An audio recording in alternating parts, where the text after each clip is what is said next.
Banyak orang tua yang merasa khawatir ataupun cemas untuk memberikan imunisasi pada anaknya saat pandemi COVID-19 seperti saat ini. Seberapa pentingkah pemberian imunisasi dan apa dampaknya bila anak tidak diimunisasi? Selengkapnya kita akan membahas bersama dengan Profesor Dr. Sujatmiko selaku Sekretaris Satgas Imunisasi Ikatan Dokter Anak Indonesia. Bersama saya Riana Astuti, inilah special interview Gatra TV.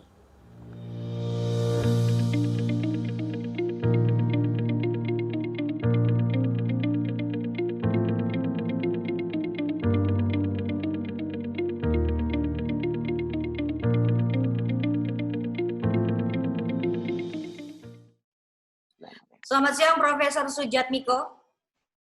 Selamat siang juga Riani dan juga para pemirsa Gatra TV.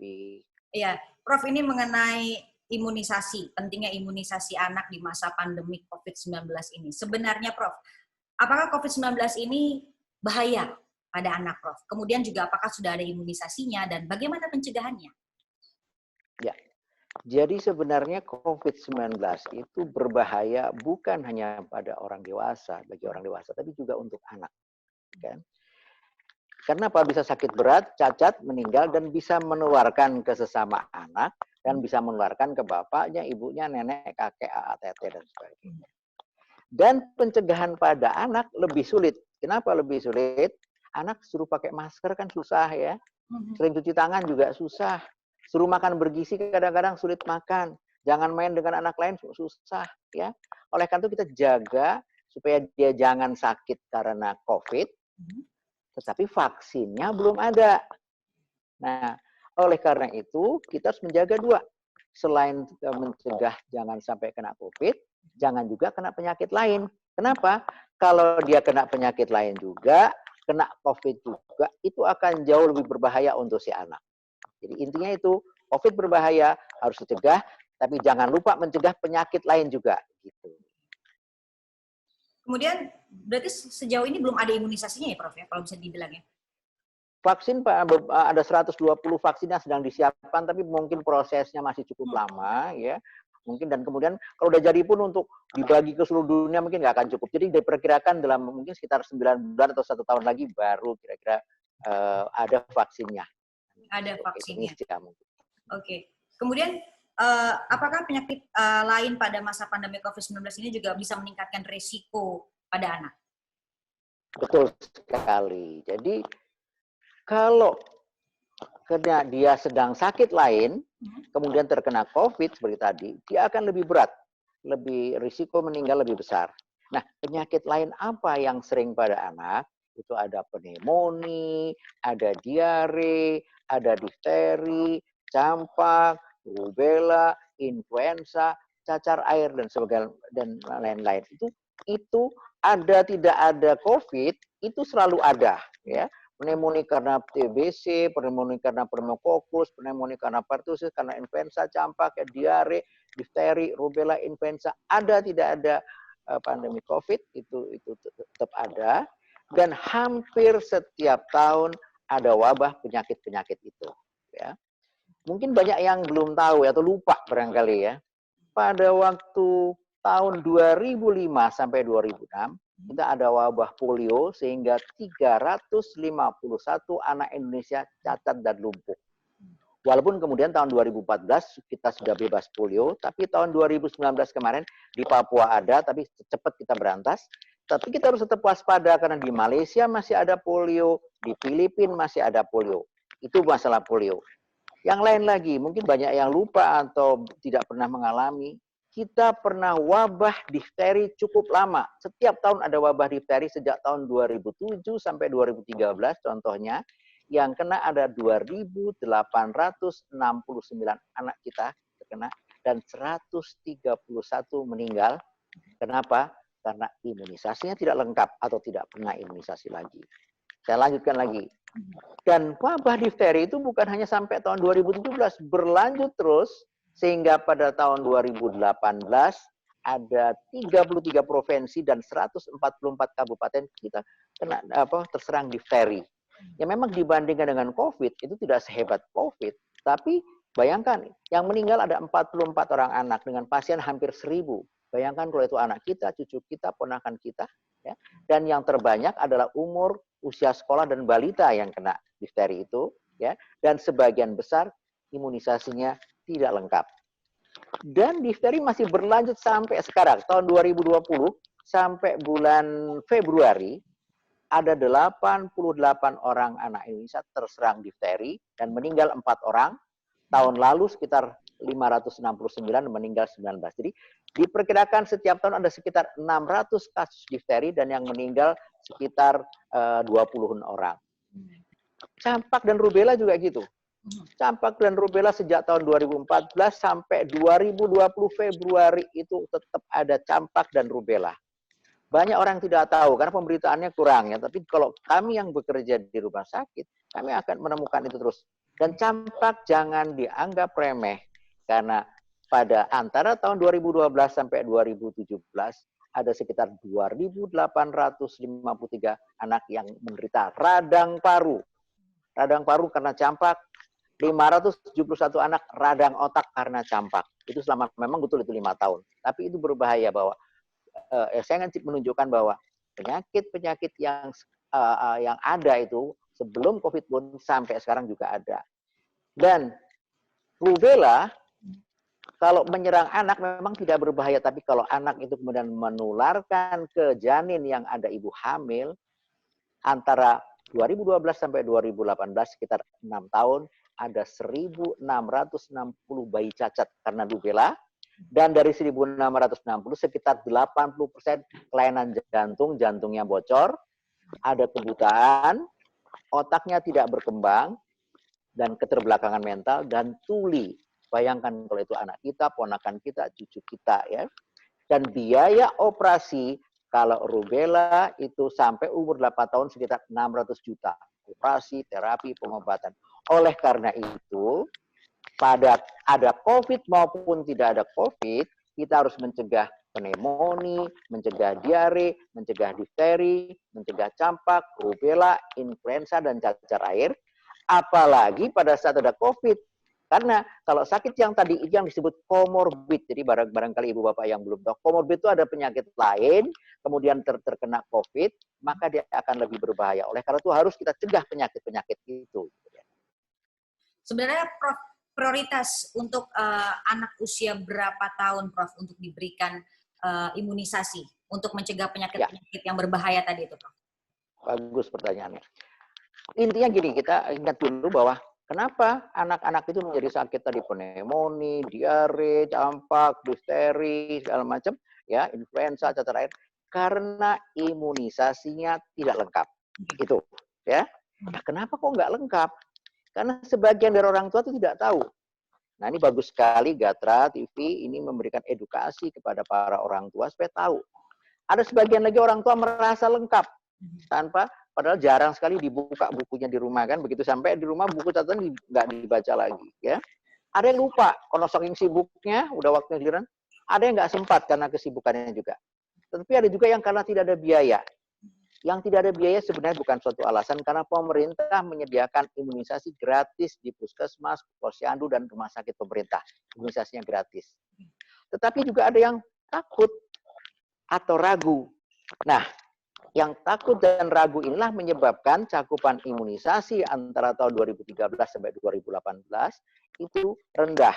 Ya, hanya sekitar 61% yang imunisasinya sampai lengkap HIV-3 itu tahun 2018. Bagaimana tahun 2020 sampai 20 April tahun 2020 ini sekitar cakupan DPT, hepatitis B dan HIV 4 itu hanya tercapai 70%. Apa artinya? 30% anak Indonesia masih belum imunisasinya belum lengkap. Apa artinya? Kalau ada 4 anak, 1 ya, ada 3 anak, 1 itu belum lengkap. Bayangkan, jadi kalau ada ibu bapak di rumah, punya tetangga, punya teman segala macam, sepertiga dari teman-teman ibu bapak sekalian itu mungkin imunisasinya belum lengkap, termasuk anak bapak ibu sekalian. Ya, karena tidak tahu, karena merasa lengkap, ini bagus sekali. Nah, umur berapa? Bagus sekali pertanyaannya. Umurnya memang kita prioritaskan adalah yang di bawah 18 bulan dulu deh. Atau di bawah 2 tahun. Kenapa? Karena di bawah 2 tahun ini imunisasinya belum lengkap. Ya, belum punya kekebalan sehingga tidak mampu melawan penyakit-penyakit tadi, pneumokokus, diare, influenza, difteri, ya, campak nggak mampu. Tetapi tadi timbul kekhawatiran kan, tadi Rene juga menanyakan. Ada yang takut kan sebagian orang tua kan? Jangan takut atau ragu. Kenapa? Semua negara di dunia melakukan imunisasi rutin. 95% ibu-ibu di seluruh dunia, semua negara mengimunisasi anaknya. Ya, walaupun sebagian memang ada yang belum atau lupa, atau seperti tadi di Indonesia juga ada yang lupa. Ya, dan siapa yang mengatakan itu? Dan apa artinya? Kok semua negara di dunia melakukan imunisasi rutin? Karena semua negara percaya hasil-hasil penelitian ilmiah di semua negara, tim-tim pakar di semua negara membuktikan bahwa ada dua hal. Satu, bahwa imunisasi terbukti aman dan meningkatkan kekebalan tubuh anak. Anak yang kekebalannya rendah, begitu diimunisasi, justru meningkat kekebalannya. Dan itu diukur betul-betul dengan pemeriksaan laboratorium bahwa anak yang tidak diimunisasi kekebalannya rendah, anak yang diimunisasi kekebalannya jauh lebih tinggi. Ada yang 3 kali lipat, ada 4 kali lipat. Jadi pertama kesimpulannya bahwa pakar-pakar di imunisasi seluruh dunia mengatakan imunisasi itu aman karena meningkatkan kekebalan tubuh anak dibanding dengan anak yang tidak diimunisasi. Yang kedua, penelitian-penelitian tim-tim pakar seluruh dunia menyimpulkan bahwa imunisasi terbukti bermanfaat mencegah sakit berat, cacat, dan kematian. Artinya, pada saat terjadi wabah, kalau anak yang diimunisasi dibandingkan anak yang tidak diimunisasi, anak yang tidak diimunisasi lebih banyak yang sakit berat, cacat, atau meninggal. Sedangkan anak yang diimunisasi, kalau tersakit itu lebih sebentar, lebih ringan, dan jarang sekali yang cacat atau meninggal. Jadi imunisasi terbukti aman dan bermanfaat. Itu dibuktikan oleh tim-tim pakar ahli seluruh dunia. Lah kok ada pendapat perorangan di media sosial katanya imunisasi berbahaya? Itu adalah pendapat perorangan, bukan tim ahli, tidak ada bukti ilmiahnya, jadi jangan diperhatikan. Itu jadi itu kira-kiranya. Kemudian nih, Nah, Prof. lalu ada lagi yang begini, katanya mengatakan bahwa Majelis Ulama melarang imunisasi di Indonesia. Itu tidak betul. Sebaiknya ibu bapak kalau mendengar isu-isu tentang majelis fatwa dari Majelis Ulama, bapak ibu sekalian browsing, baca isi lengkap fatwa Majelis Ulama tentang imunisasi. Nanti saya akan nanti di slide nanti bisa dilihat ya bahwa bacalah semua lengkap, tapi ada beberapa yang saya pilihkan bahwa beberapa pasal dalam situ ketentuan hukum dikatakan bahwa imunisasi pada dasarnya dibolehkan atau mubah. Ini fatwa Majelis Ulama bunyinya begitu. Bahkan dalam hal jika seseorang yang tidak diimunisasi akan menyebabkan kematian, sakit berat, atau kecacatan permanen yang mengancam jiwa berdasarkan pembuktian atau pertimbangan dari para ahli, maka imunisasi justru hukumnya wajib. Jadi wajib imunisasi kalau imunisasi terbukti bisa menyelamatkan jiwa anak ya, jiwa manusia. Nah, tetapi kalau mau lebih jelas, baca lengkap dari halaman pertama sampai kira-kira 10 halaman fatwa. Jadi akan lebih mengerti betapa Majelis Ulama itu sudah mempertimbangkan berbagai aspek. Gitu kira-kira. Kemudian nih, Prof, ini juga ada orang tua yang menunda imunisasi. Terlebih pada saat COVID seperti ini, kan ada kekhawatiran yang seperti tadi Profesor jelaskan. Ini jangka waktu penundaan imunisasi itu sebenarnya berapa lama, Prof? Ya, intinya begini dulu, bahwa selama pandemi ini, imunisasi jadwalnya sama persis seperti tidak ada pandemi. Sama. Umur pada waktu baru lahir, segera kita hepatitis B dan polio. 1 bulan, berikanlah BCG. 2 bulan, berikanlah DPT, hepatitis B dan HIV, atau disebut pentavalen, dan polio. Demikian juga umur 3 bulan, sama vaksinnya. Umur 4 bulan ditambah lagi dengan IPV. Umur 9 bulan, imunisasi MR, campak dan rubella. Dan 18 bulan, diberikan imunisasi pentabio atau pentavalen, ya, ditambah dengan MR2. Itu intinya.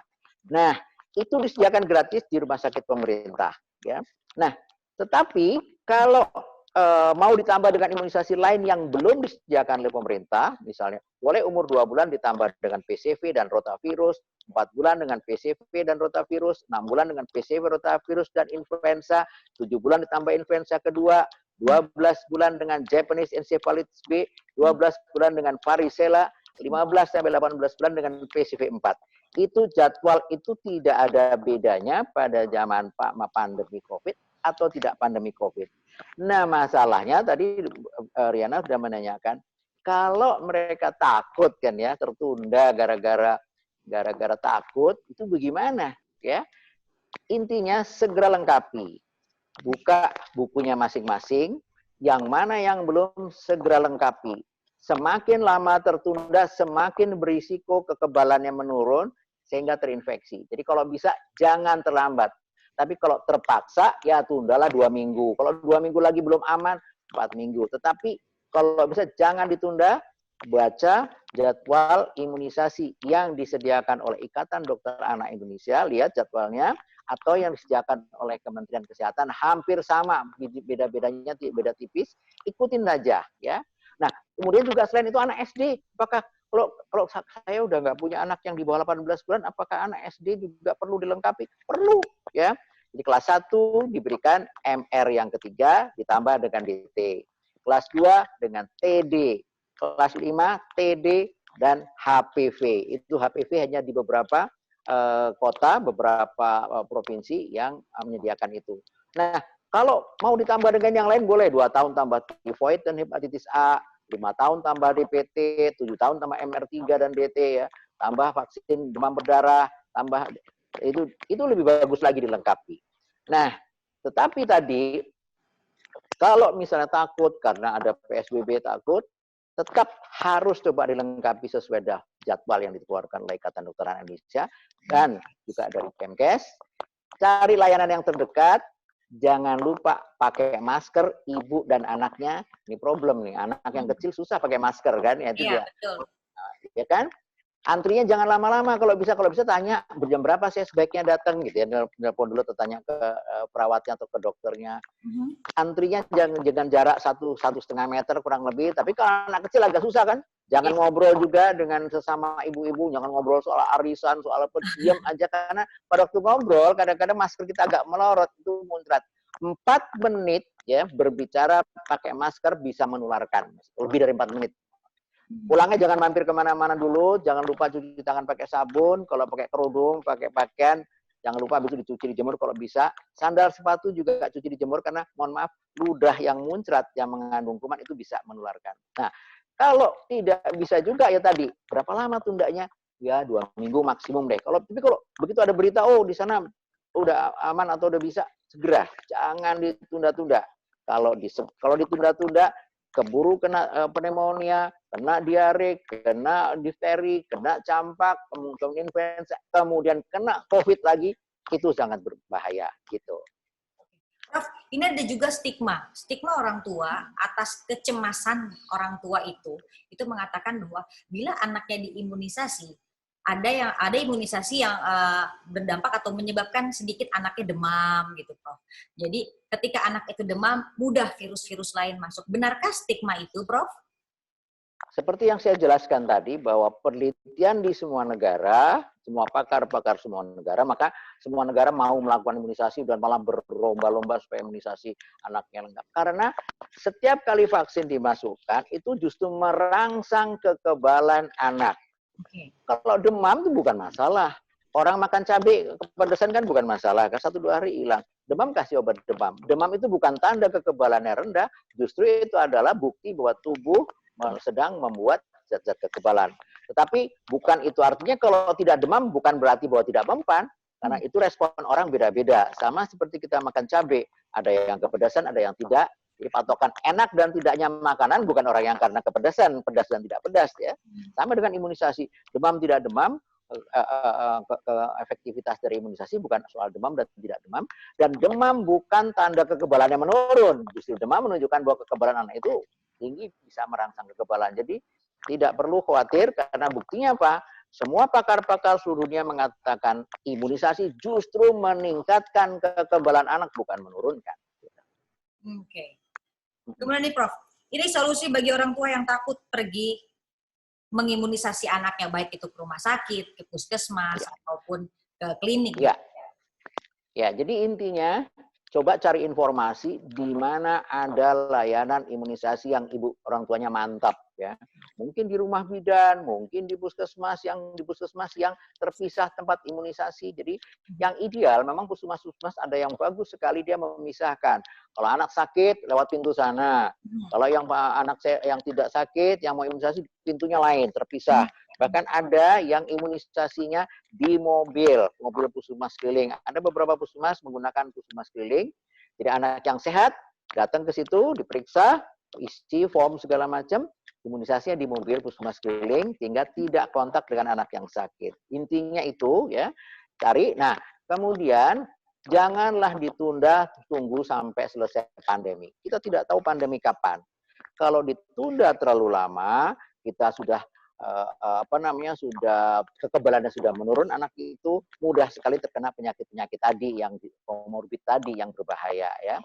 Dan kalau menunggu pandemi selesai sudah lama, nanti kita malah makin kendor, sudah jarang cuci tangan, jarang pakai masker, anaknya sudah sekolah, campur-campur lagi di sekolah macam-macam kan ada datang dari daerah sana, dari daerah RT sana, dari kecamatan sana, kemudian pergi ke pasar ya, kemudian naik kereta segala macam, akan penularan akan lebih hebat lagi. Jadi jangan tunda ya, langsung minta ya. Nah, bagaimana kalau imunisasinya ketinggalannya agak banyak? Boleh 1 kali datang disuntik 2 atau 3 kali. Kalau nggak 3 kali ya 2 kali. Itu banyak dilakukan di berbagai negara, bahkan di Jogja, Bandung, Bangka Belitung, Bali, dan Lombok itu sudah lama. Di Jogja sudah hampir 7 tahun, imunisasinya 2 kali suntik ya, yaitu kalau di Jogja itu IPV dan pentabio, pentavalen di paha yang berbeda, satunya di paha kiri pentavalen, sedangkan satunya lagi IPV. Itu nggak ada masalah, orang tuanya, anaknya juga nggak rewel, nggak banyak Pak, sakit panas sebentar, panasnya seperti biasa. Demikian juga di Bangka Belitung, demikian juga di Lombok, demikian juga di Bandung. Itu nggak ada masalah. Jadi kalau bisa melengkapi beberapa vaksin sekaligus, sekali datang minta 2-3 suntikan, itu lebih bagus, lebih praktis. Jadi kita nggak bolak-balik ke puskesmas, ke dokter, atau ke rumah sakit yang kita ragu-ragu. Itu terbukti aman. Jadi itu salah satu tipsnya. Satu, segera cari tempat imunisasi yang menurut Bapak Ibu itu aman, ya, yaitu tempat yang terpisah antara anak sakit dan anak yang sehat. Kemudian semua petugasnya memakai masker, memakai APD, orang tuanya juga pakai masker, pakai menjaga jarak, cuci tangan, ya, jangan lama-lama itu pasti aman. Jadi segera lengkapi kalau perlu dengan 2 atau 3 suntikan. Kemudian di Prof ini juga ada data yang menyebutkan apakah IDAI memiliki survei lengkap dok, karena memang data ada 4,7% tren imunisasi dasar lengkap itu menurun pada saat pandemi. Ini imbauan dari IDAI sendiri apa nih Prof untuk pemerintah? Karena memang kan puskesmas ada yang tutup dan juga yang kita ya seperti tadi yang saya katakan, yang himbau terutama dua-duanya. Kalau hanya pemerintah saja yang dihimbau, tapi masyarakatnya tidak ada yang datang juga percuma. Jadi seperti yang kita sudah ada panduan dari Kementerian Kesehatan, semua layanan imunisasi usahakan dibuka. Itu poin pertama. Tetapi membukanya juga dengan mempertimbangkan protokol kesehatan untuk mencegah COVID. Jadi bagaimana bukanya tadi? Rumah sakit ataupun puskesmas, posyandu pisahkan dari jalur untuk anak imunisasi, ruangannya dipisahkan yang jauh dari ruangan anak-anak yang sakit. Itu poin pertama. Semua petugas menggunakan masker, pakai APD, ya, dan semua orang tua pakai masker, pakai jaga jarak, cuci tangan, anak-anaknya juga demikian, ya. Kalau tidak bisa tiap hari ya mungkin seminggu 3 kali ya, kalau atur janjian. Jadi semua diusahakan, apakah posyandu dan terutama posyandu. Kenapa? Karena posyandu itu letaknya di tengah pemukiman masyarakat. Jadi masyarakat lebih mudah mencapai. Kalau rumahnya jauh dari puskesmas lebih sulit. Yang jauh dari rumah sakit juga lebih sulit. Jadi posyandu sebaiknya dibuka ya. Tentu dengan mempertimbangkan tadi di posyandu juga dipisahkan anak-anak yang sakit, anak-anak yang itu jangan berobat dulu, ya jangan imunisasi dulu ya. Sama perlakuannya kalau bisa posyandu lebih. Dan orang tuanya juga mesti datang ke situ. Posyandunya buka, puskesmasnya buka, rumah sakitnya buka, tapi orang tua nggak datang juga percuma ya. Pesan terakhir barangkali supaya Ibu jangan lupa sudah lengkapi begitu lahir berikanlah hepatitis B dan polio, umur 1 bulan berikanlah BCG, umur 2 bulan berikanlah DPT, hepatitis B dan HIV dengan 1 suntikan atau yang pentavalen, dan imunisasi polio juga. 3 bulan DPT, hepatitis B, HIV yang kedua, dan polio lagi teteskan. Umur 4 bulan DPT, hepatitis B, HIV 3, polio, dan IPV, polio yang suntik. Umur 9 jangan lupa campak dan rubella. Umur 18 bulan berikan DPT, hepatitis B, HIV 4, polio, dan campak rubella. Tapi jangan hanya anak umur itu, umur yang di atas itu pun tetap diberikan, yang umur SD juga tetap diberikan. Ya, yang kelas 1 diberikan MR yang ketiga dan DT, kelas 2 juga TD, kelas 5 TD dan HPV, boleh ditambah dengan tifoid, hepatitis A, dengan vaksin dengue, vaksin HPV, dan lain-lain. Intinya lengkapi sebelum masa pandemi, ya, masa pandemi COVID ini selesai. Sekarang, nah, oleh karena itu sekarang coba buka buku masing-masing, catatan masing-masing, lihat cocokkan dengan jadwal Kementerian Kesehatan dan jadwal yang saya uraikan tadi. Ya, kalau belum lengkap segera cari tempat layanan yang terdekat, yang kira-kira aman, sehingga anak-anak ibu akan terlindungi dari berbagai macam penyakit tadi, ya pneumokokus, diare, campak, difteri, rubella, dan sehingga kalau itu terkena penyakit itu dan kemudian terkena COVID, itu jauh lebih berbahaya. Oleh karena itu tetap mencegah COVID dengan pakai masker, cuci tangan, jaga jarak, tapi juga cegah dari penyakit lain supaya anak-anak kita sehat, terhindar dari penyakit yang berbahaya, sehingga mereka menjadi anak-anak yang cerdas, kreatif, menggantikan orang tua menjadi calon penerus bangsa kita yang baik. Itu kira-kira yang Siap. Terima kasih banyak Prof. Sujatmiko telah berbincang bersama dengan spesial interview Gatra TV. Terima kasih juga para penonton Gatra TV. Selamat sore. Selamat sore. Semoga vaksin COVID-19 dapat segera ditemukan dan orang tua dapat membawa anaknya untuk imunisasi. Terima kasih telah menyaksikan spesial interview Gatra TV. Saya Riana Astuti dan terima kasih.